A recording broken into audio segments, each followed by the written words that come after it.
Go ahead. Thank you, Vedant. So Yeah. you say you're still seeking more information regarding killing of Aysenur 3 days after her killing in the West Bank. Actually, all the information available indicate that she was killed by an Israeli sniper.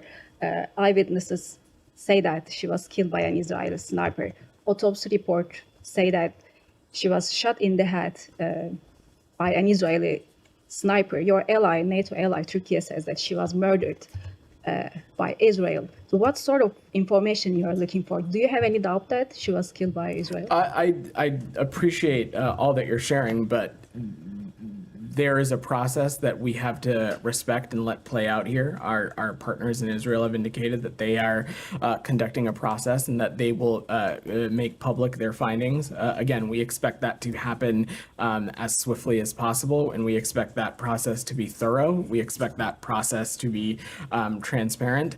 Of course, eyewitness reporting and facts from those that were there are, of course, important, but there are, of course, other factors that go into such a finding, and we're going to let that process play out. I understand how troubling this news continues to be. It's troubling for all of us as well, but it's also important that we not get ahead of the processes that are laid out. But you were very quick to determine that Israeli-American Hersh Goldberg was killed by Hamas in Gaza.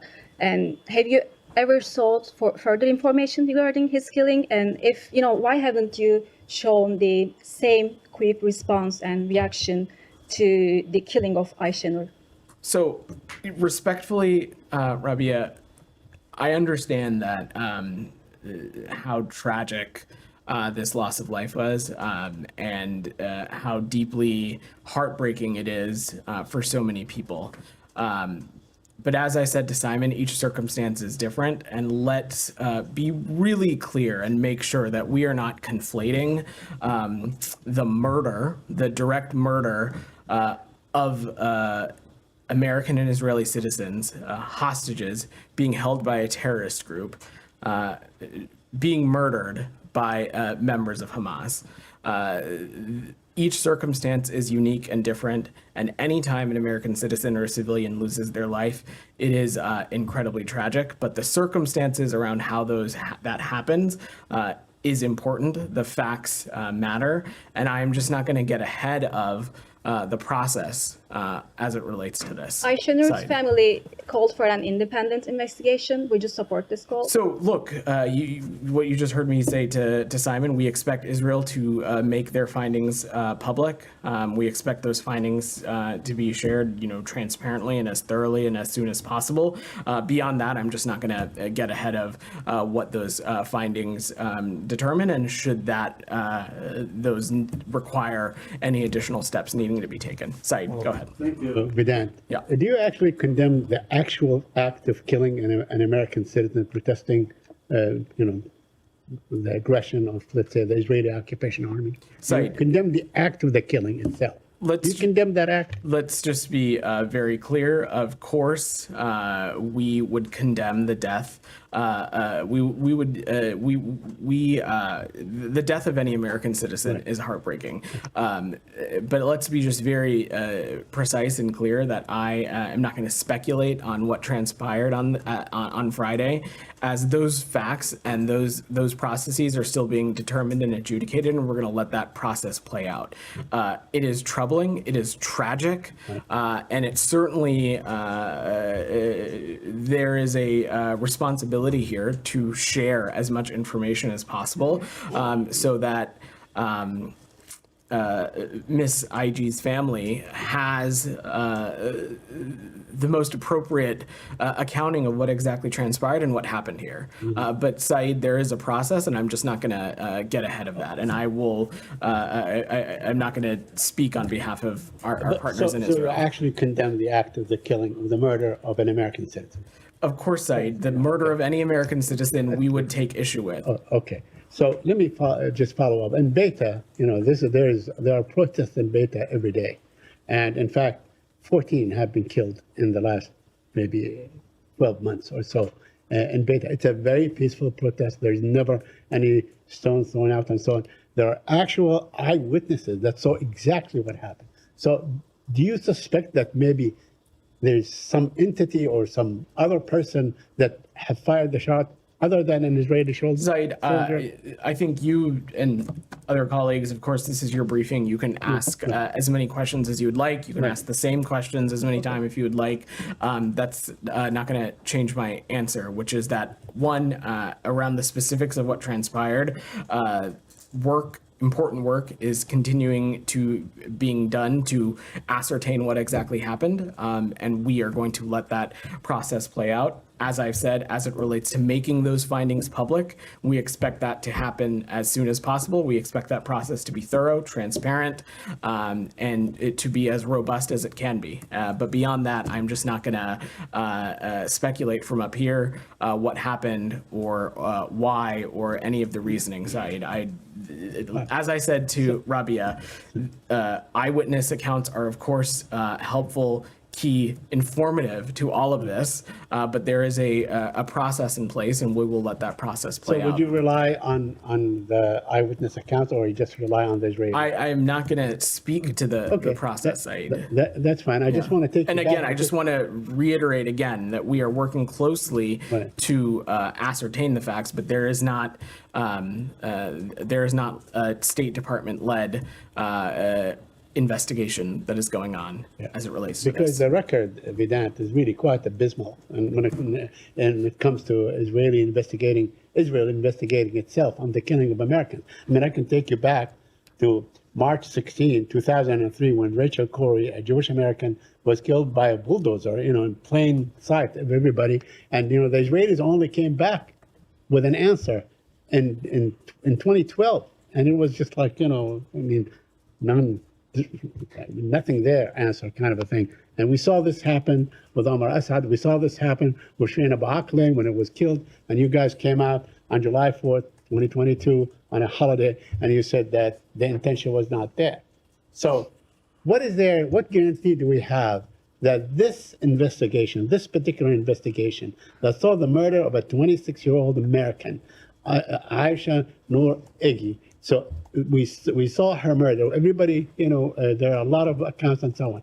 What guarantee do you have that this will be carried out, the investigation will be carried out thoroughly, fairly, transparently, and would lead to the proper result as far as you're concerned? Said, I'm not going to color any of these findings until we see them. So I will just leave it at that, and not going to get ahead of the process here. So do we have? I mean, I'm sorry, but let me just.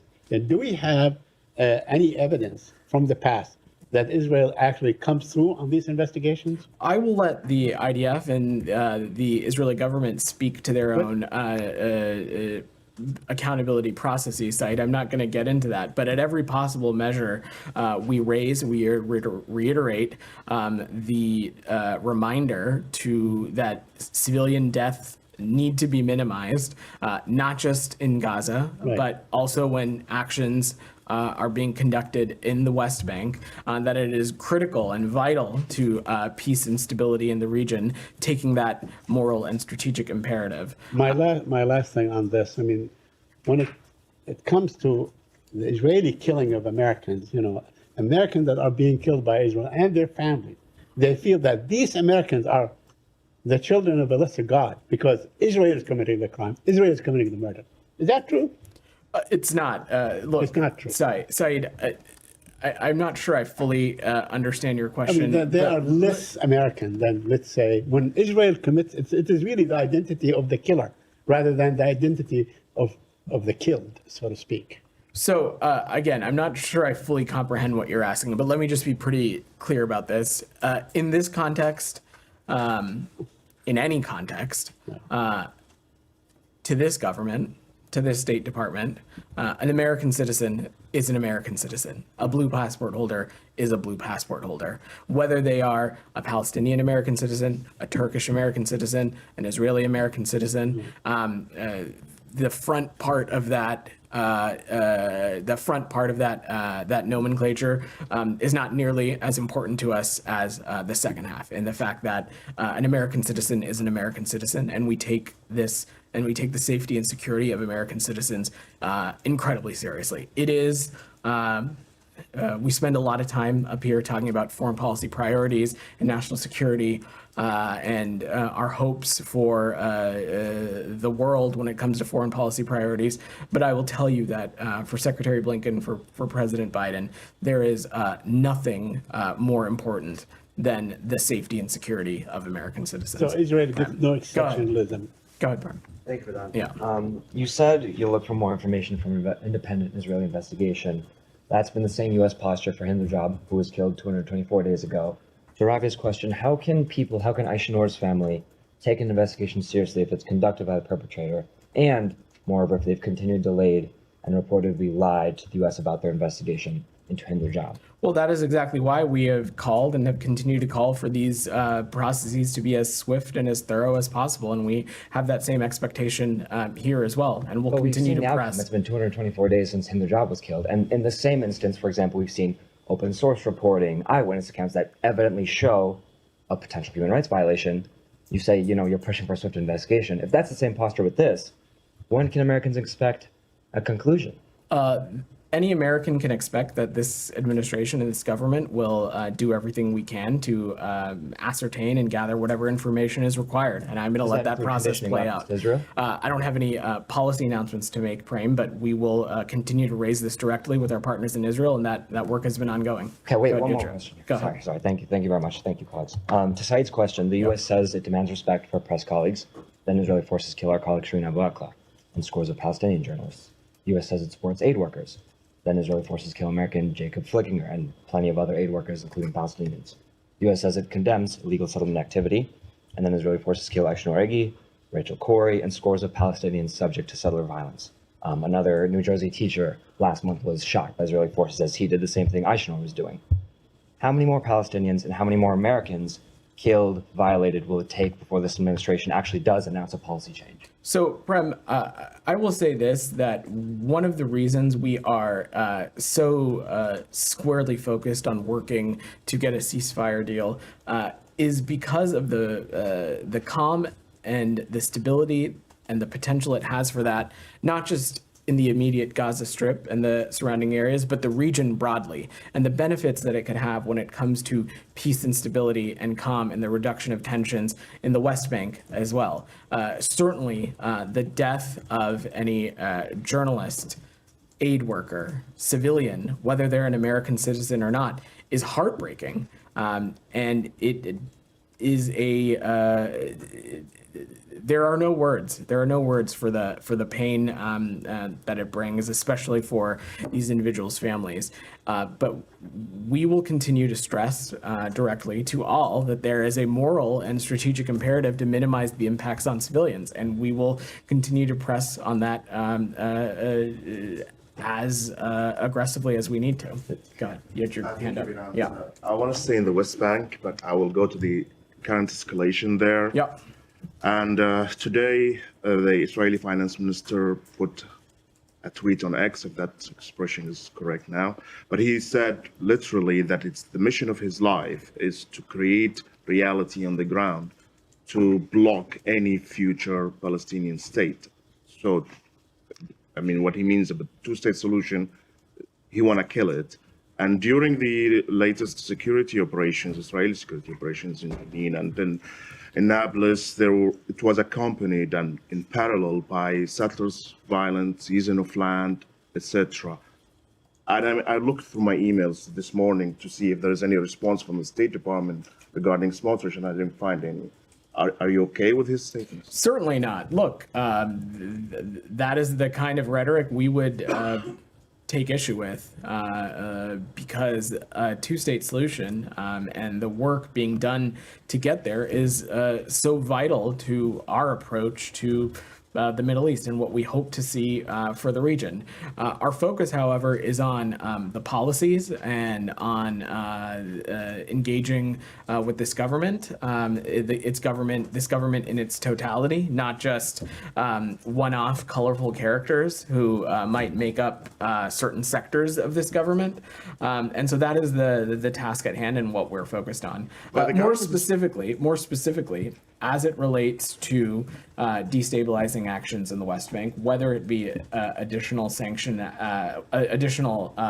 activity, whether it be additional outpost activity, whether it be settler violence, we have not hesitated to call those out for what they are. When it comes to settlement and outpost activity, we continue to feel strongly, vehemently, that these kinds of actions, not only are they inconsistent with international law, they are detractions from Israel's own stated goal of wanting more security. There are detractions from our own goal of wanting security for Israel in the region. And so we have, over the course of this administration, taken steps to hold those who incite violence to account, and we'll continue to do that should that be necessary. I mean, I assume that you refer to the visa restrictions and visa blockage to some of the settlers, but this was regarding violence. I'm talking about land seizure here. I mean, it's been going on for decades now. You calling it out doesn't seem to stop it, and you're blocking anybody else from taking any action toward that, whether it's the UN Security Council or any other countries. So do you see that you are, by not doing anything except calling it out, you're allowing it? I would absolutely take issue with that characterization. We have and will continue to have tools in our disposal, whether it's visa restrictions or not. They are actual levers that this government can pull. And when we see things like settlement activity or outpost, we're not hesitant to raise them immediately and just make clear how problematic this kind of behavior is, not just for Israel's overall security, but for what we are trying to focus on right now, which is getting a ceasefire deal across the finish line.